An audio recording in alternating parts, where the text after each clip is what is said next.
In this video, we are going to extend this example problem from the last video.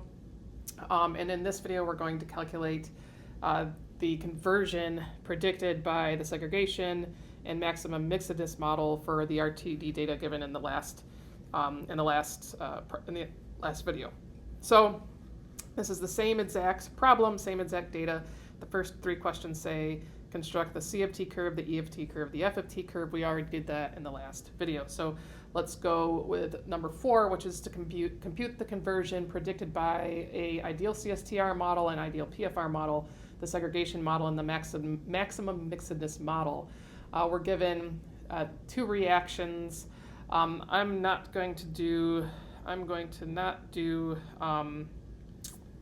the first order reaction in this video. I'll let you do that on your own for more practice. I'm going to do instead the second order reaction.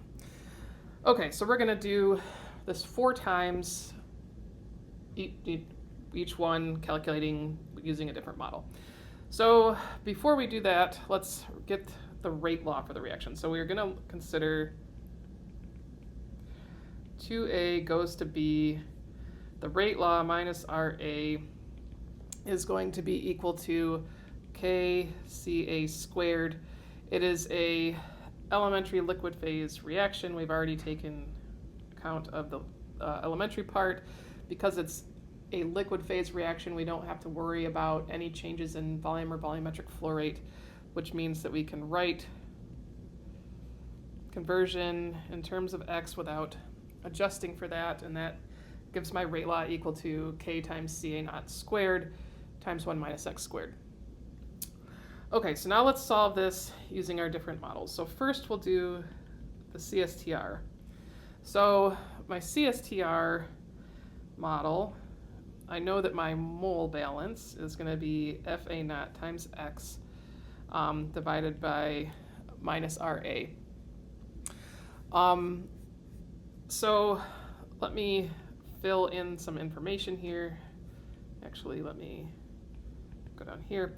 Fa naught x over minus Ra, which is going to be equal to Fa naught x divided by Kca naught squared, 1 minus x squared.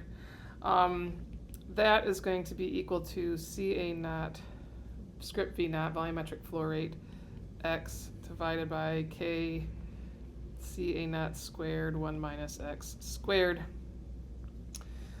which is going to be, I can simplify that then to be V naught x divided by K Ca naught 1 minus x squared.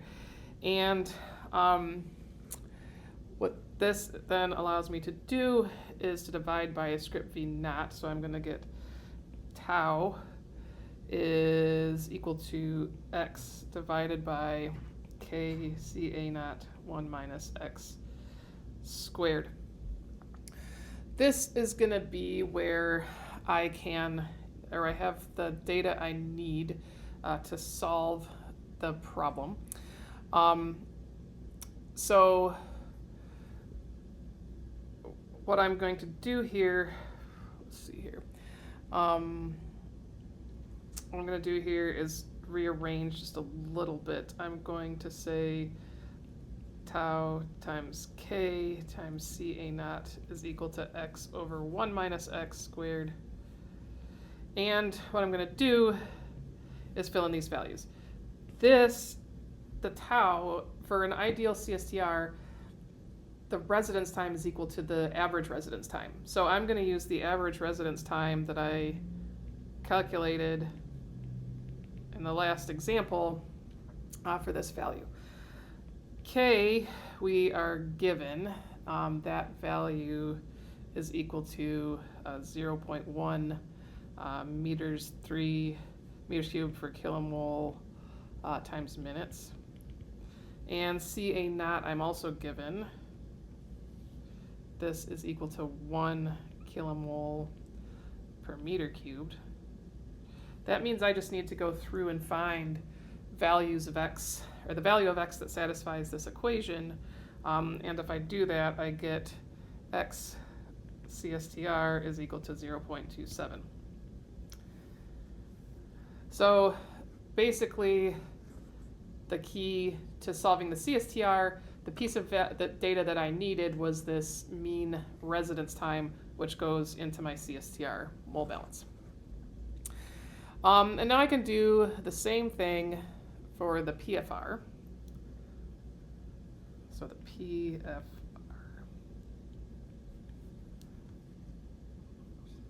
One second. Okay, PFR.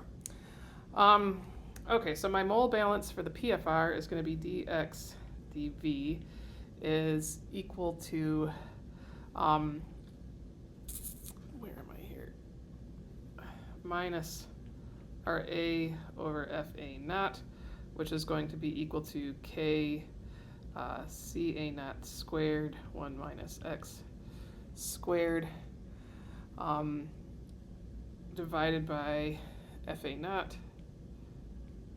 which is going to be equal to K CA naught squared 1 minus X squared divided by CA naught script V, which then allows me to simplify dx dv is equal to K CA naught 1 minus X squared divided by script V naught. This is then going to allow me to write in terms of residence time. So we'll say dx d tau is equal to K CA naught 1 minus X squared. And then I can separate variables and integrate. I'm going to say integral from 0 to x of dx divided by 1 minus x squared is going to be equal to K times CA naught times tau. And again, we know these values. This is the same as in the CSTR case, which is going to be 0.1 meters cubed per kilomole per minute. So 0.1 kilomoles per meter cubed per minute. CA naught is going to be 1 kilomole per meter cubed. And tau is going to be 5.11 minutes, because also for an ideal PFR, the residence time is equal to the mean residence time. All right, so now I need to integrate this. What I get is that I need K times CA naught times tau to be equal to x minus 1 minus x, and what value of x satisfies that, and I get x PFR being equal to 0.34. Okay, so those are my two ideal reactors. Next, what I want to do is calculate the conversion predicted by the segregation model. So say segregation model. So in my segregation model, the average conversion is equal to the integral between 0 and infinity, x of t, e of t, dt, where x of t, we said this comes from the batch reactor mole balance, and that is regardless of what reactor we are actually modeling, because the x of t is modeling the little batch reactors that represent, or the globules, the little batch reactors / globules that represent molecules of different residence times within the reactor. So basically in the segregation model, we assume we have these little globules, each which is a small batch reactor, and that there's going to be there's no inflows or outflows from those globules. They are completely segregated, and because of that, they're reacting in the manner of a batch reactor.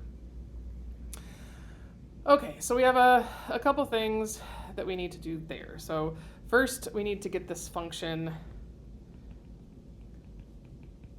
x of t. We're going to write the batch reactor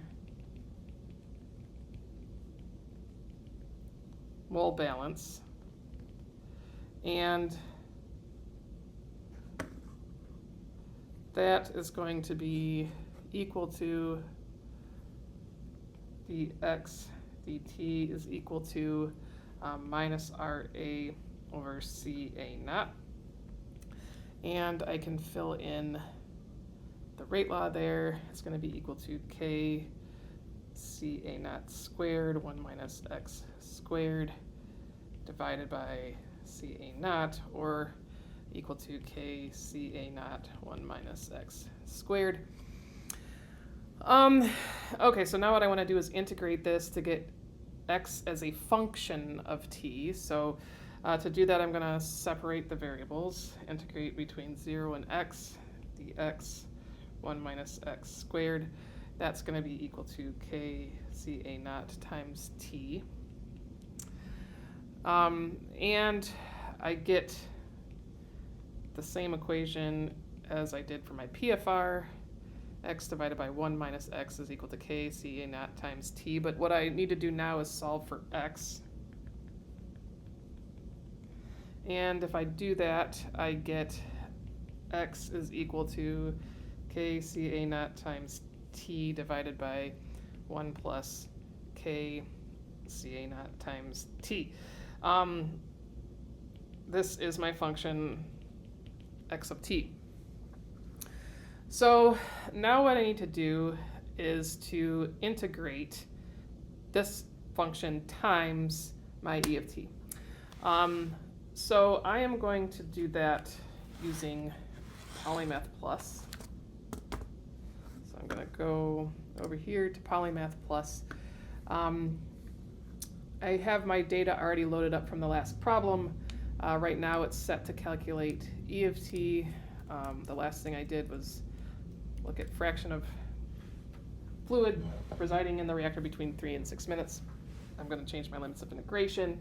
And now what I need to do is I need to add in this x of t function. So what I am going to do is say, let's see here if I can say k equals 0.1, CA naught equals 1, and tau equals 5.11. Actually, I probably do not need that last one, do I? I do not. So let me see if I can do this. So I'll say k times CA naught times t divided by 1 plus k times CA naught times t. Let's see if it lets us do that. It does. Okay, so I can now do the integral here. Let's see here. If I do that, I'm going to actually take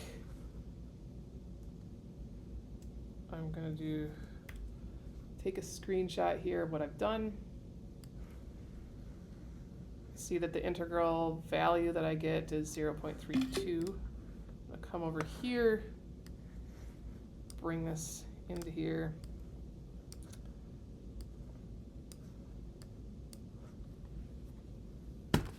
Show kind of what I've done. I'm going to say integral 0 to infinity x of t e of t dt is equal to 0.32, and I'm going to say determined with Polymath Plus. Okay, so that tells me that x segregation is equal to 0.32. All right. Okay, so now let's look at the final model, which is the maximum mixedness model. And this one is a little bit more complicated. So in the maximum mixedness model, we use this equation, dx dz is equal to minus Ra over Ca naught minus E of T bar minus Z divided by 1 minus F of T bar minus Z. So a bunch of stuff in here that we haven't used before. Z is essentially our time variable. We're going to treat Z and T as equal. T bar is the maximum amount of time over which data was collected. So for us, that's 14 minutes. So what we need to do, or we need several things here. First, we need to write this formula. I'm actually not going to rewrite it, and I'll tell you why in just a second. We know what minus Ra is. That's going to be our k Ca naught squared, 1 minus x squared. We know what Ca naught is. That is going to be our 1 kilomole, what is it, 1 kilomole per meter cubed. 1 kmol per meter cubed. E is our residence time distribution function, and F is our cumulative residence time distribution function. You'll notice that these are kind of written backwards, right? So they're written T bar minus Z. Because of that, and also because of the fact that what we have here is a differential equation, it's going to be useful for us to parameterize a polynomial or polynomials to describe this data. That way we can just, whatever the argument here is, whatever this value is, we can just solve for it, solve for the residence time distribution or the cumulative residence time distribution as a function of whatever the argument is, rather than having to retabulate our data. So let's do that. I'm going to go into Polymath Plus, and I'm going to use a curve fit example. And what I'm going to put into that curve fit is this data. So we had tabulated our time and concentration data to make our CFT curve. We had said that we could make our residence time distribution curve. That's going to be equal to the concentration data divided by the integral of the concentration data. We said that the integral of the concentration data was 51.3 essentially. So all of these values here are just C divided by that value. And then we said for our values of F, what we do is integrate the residence time distribution up to T, so from 0 to T. So here we're integrating from 0 to 0, 0 to 0.5, 0 to 1, etc. We did this in the last example and got these values. So these are the values, these are all the values I'm going to need, and these are the values that I'm going to put into Polymath Plus. So let me see if I can do that. So I had to take this data out of Excel, and I had to get rid of the table, and I had to switch all of the tab characters to spaces, and that gave me this data that I've entered. And what I want to do now is create functions for E of t and f of t. So I going to create best fit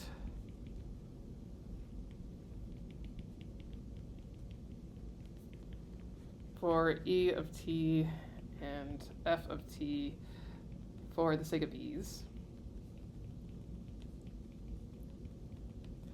So let's go back over here to Polymath Plus. Right now I'm fitting C, I want to fit E. This is my polynomial order. Remember that E kind of looks quadratic, so let's see what we get. If I fit a quadratic, we see that's pretty bad. Let's see if we can get better with a cubic. We get a little bit better. If we do to power 4, we're maybe getting a little bit better. We're still missing data at the top there. It's a little bit better with the order 5. 6 gets us a little bit, we're getting closer here. We're got some area here that's not relevant. Let's see what happens if we go to 7. 7, maybe not so great. So what we see here is, I think I'm going to take the 6th order data. Okay. We don't quite, we're fitting this data. We don't quite get up here, right? The curve is below this point. We do get some extra here. So what we have to acknowledge now is that even before we were getting an estimate on our data, here we're getting also an estimate. So because we're going to have some uncertainties here. Okay, anyway, so what I get here, I get a curve. We're often told in engineering, do not overfit, and this is absolutely an overfit curve. But I'm just going to integrate it, so I basically just want the area under this curve. So I am going to have a little bit of error here, like I said, and a little bit of error here in that integral, but in general, the integral shouldn't be that much off. So if you are just wanting to integrate a function, you can overfit the data because you're just basically looking for the area under this curve. All right, so what I want now, I need to get these values of these different, let's if we can start with a 6th order, and that's really not too bad. Let's see if we can get a little, if we don't lose too much with a order 5, we don't. Let's see, what about an order 4? Order 4 is starting to look a little bit worse, so maybe we'll go back to the order 5, and that looks good. I'm going to go now into my differential equations. Okay, so now I'm going to load this differential equation into Polymath Plus. So basically this equation right here, this is essentially the mole balance for the maximum mixedness model. dx dz is equal to minus RA divided by CA naught. I filled in the value here for CA naught because I'm only allowed 5 explicit equations, and that was the easiest one to fill in. Minus the E of t, actually it's going to be E of t bar minus z, I'll explain that in a second, divided by 1 minus f of t, and really that's going to be f of t bar minus z. And then this whole term gets multiplied by x. Okay, I entered in a value for my rate constant. This is my 2nd order rate law, RA equals minus k times CA naught squared times 1 minus x squared. Now I'm going to go down to my E of t and f of t formulas. We fit these, or these are the best fit formulas that we got. So we fit E of t, but we said that in this equation we actually want E of t bar minus z and f of t bar minus z. So whereas I've written my formula as a function of t, I've written my formula as a function of t. What I'm then going to do is change variables here. So I'm going to say that t is equal to 14 minus z, where 14 is equal to t bar. This is going to kind of give us our data in this backwards way. So we're integrating from z equals 0 to 14, and well, as we're doing that, we're getting data backwards for E and F. These are just the best fit formulas that I just fit, and I copied all of the coefficients over into this window. Okay, so now I'm basically going to integrate this formula just like I have for other purposes, I have to give initial conditions. My initial conversion is equal to 0. My initial value of z, that's essentially my time variable, is equal to 0, and then I'm going to integrate to quote-unquote infinity, but for us we're integrating to t bar, which is 14. So I can push solve, and this is what I get. I get, with the maximum mixedness model, a conversion of 0.31. So now I can go back over here to my OneNote file. I have recorded that with the maximum mixedness model, I get a conversion of 0.31. I've taken a screenshot here of my work, shown my integral. I know this plot looks kind of weird. I'm going to include that. I'm going to say I fit the polynomial and integrate the data using Polymath Plus. I can also come here and write down a summary. So what values of conversion did I get with my different models? For my second order reaction, for my CSTR, I got a conversion of 0.27. So using a CSTR model, that's what I would get. If I were using a PFR model, I would get a conversion of 0.34. Using the segregation model, I get a conversion of 0.32, and using maximum mixedness, I get a conversion of 0.31.